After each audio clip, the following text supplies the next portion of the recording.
Today I'm going to talk about 15 life lessons that I learned while traveling for the last 2 months through 5 countries.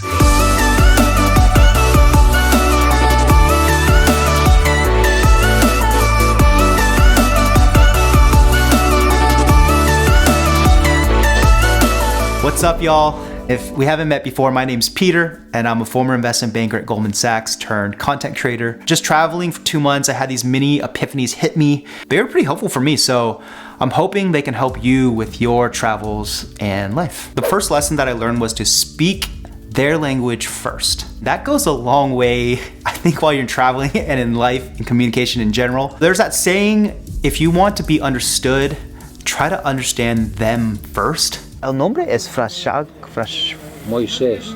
Moisés. Purancho Moisés. Purancho Moisés. Esa es una cámara bonita. Gira la cámara. Sí.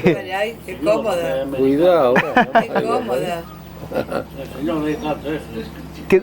Este cámara tiene estabilización, so es no tengo este, claro. So es muy. Ya va muy plano. Sí. Even though I couldn't speak much Spanish, he couldn't speak much English, we still had the intent to connect. If you just learn hi, bye, thank you, and can I have in the local language, it'll take you a long way. Every conversation you start with a local, start it in their language with a simple hola, ciao. Follow their lead if they want to speak in their local language or in English. Just remember what Amy Chua's mom said in the Tiger Mom book. People that speak with accents, it's a sign of courage. 2, the road is at your mouth. This comes from a Chinese saying that my dad always tells me. When I walked the Camino de Santiago, it was a 250-kilometer route from Porto in Portugal to Santiago de Compostela in Spain. Every day I'd get lost. Dang it, I took a wrong turn. This is where it gets a little tricky. As long as there are people around, I could ask them for directions. And most of the time, they're super helpful. In my life, when I'm thinking about even this YouTube channel, sometimes I feel like I don't know which direction to take it. I was encouraged by my accountability group today. Thank y'all. To go seek out mentors or people that are doing what I want to do and ask them for their guidance. Just ask for help, ask for directions so you can get back on your path. 3, take less stuff. So this is a good lesson while traveling and in life. I remember when I traveled through Europe after college, someone gave me the advice, take half the stuff that you think you need and take twice the amount of money you need. And to add to that, I would say all the stuff that you want to bring just in case, mostly you can leave it at home.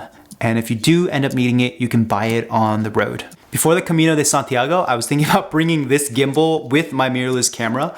And fortunately, I decided not to bring this. And I just brought this little gimbal camera, the DJI Pocket 2. It saved me like 6 pounds of weight, but it also helped me to just free up my mind to just enjoy the travels more and take it all in instead of constantly thinking about, is someone gonna steal my camera?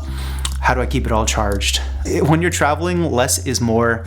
And now that I'm back home, I'm applying that to cleaning my room and cleaning out my life. The 4th insight is adapt to today. When I was in Rome and I saw the Pantheon, it's almost 2,000 years old. It survived fires, earthquakes, the city being sacked repeatedly. Why is this one of the few buildings from Roman antiquity that survived? And it survived because it adapted. In 609 AD, it became a church.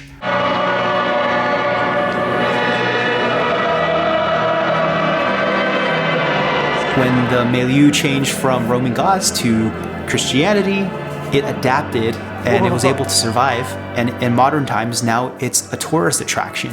And all the other buildings that didn't adapt, they were sacked and we don't even know where they are. They're probably like 100 meters below the dirt right now. That was a lesson for me to adapt. Don't get stuck in the past and build something that people want today. If you're enjoying this video, click that like button, smash it, destroy it, just pulverize it so that other people can enjoy and be helped by this video. 5, a little maintenance goes a long way. I remember going from one city in Europe, which had a lot of graffiti like everywhere. And then I visited Porto in Portugal and everything was like spotless. And I remember seeing a cleaner, she was cleaning, like wiping stuff on the subway. So I know the government cares about keeping everything clean and maintained. It was just a lesson that, oh, Do I want to be that first city that was all graffitied up, or do I want to be Porto in my life? The sixth tip is something I wish I had done better. I took a lot of videos, but I wish I had actually documented more pictures and writing. If you're into reliving your memories, I would suggest going on something like Instagram and posting a photo of your trip every day and just writing a little caption of how you feel that day. And over 3, 5 days, a week, however long you're traveling, by the end of it, you'll have like a nice chronicle of your travels.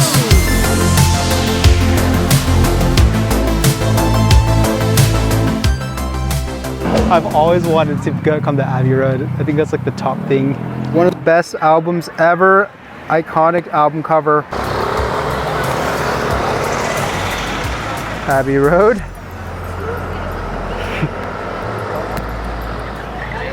What's that? Oh, I got pooped on. That was nasty. I just got pooped on for the first time ever. I guess that's good luck. Time to wash it. Survived the bird pooping. We're all waiting to take pictures in Abbey Road. There's a huge traffic block. After those kids left, there's still a lot of people.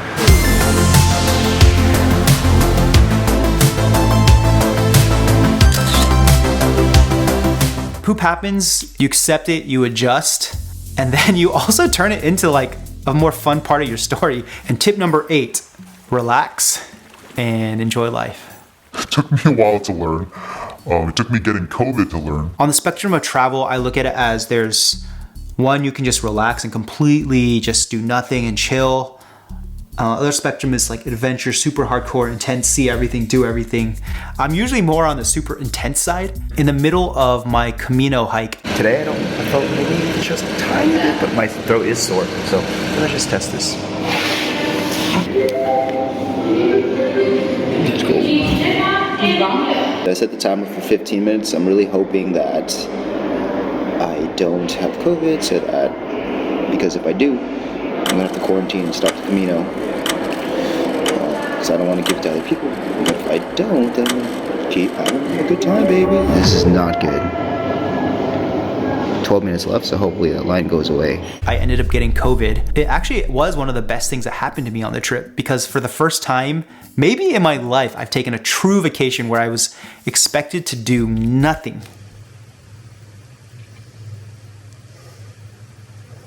I just realized all those people that do waking up, just woke up shots, those influencers, they have to wake up and then place the camera right here and then go back to sleep.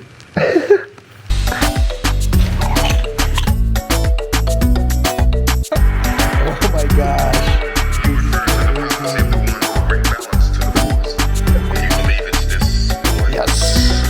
After walking for 15 miles a day for like 8 days, these Pringles are really, really good.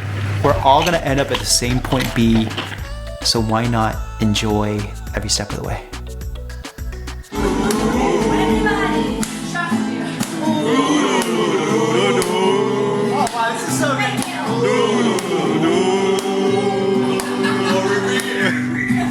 That's part 1 of what I learned from my travels this summer. And if you want to see part 2, click here. And if you want to see more videos like this, definitely click subscribe and click the bell if you want to be notified when I post new videos, so that we all just keep learning. What are some of the cool things you've learned while traveling?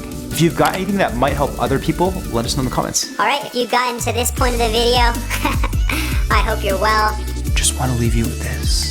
When I was in Pompeii, I was rushing around looking for my tour group, and I ran in through the building, and I remember the Italian lady, the clerk, she was like, relax, you're on vacation.